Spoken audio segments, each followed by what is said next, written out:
So let's do something practical. Say we wanted to add this phone icon to this button. So let's copy this button from down here, and we'll paste it up here above our BOM. And let's find what icon we want here from our cheat sheet. Let's do a quick search for phone. I'm going to jump through microphones, mobile phone.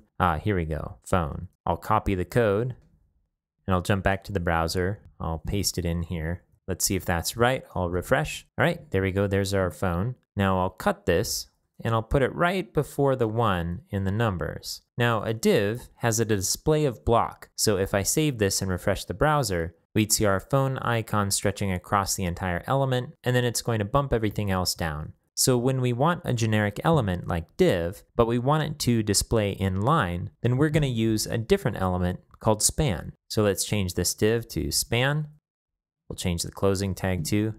We'll save this and refresh, and there we go. This phone looks a little bit different than this one here, but it's nearly identical. My hope is that you're a little bit excited about this, because what this means is that without dealing with images at all, we can use a whole slew of graphics that are inside of Font Awesome within our design. We just need to add a little CSS to make sure we're using the Font Awesome font, and then we can use this cheat sheet in order to copy the codes to use.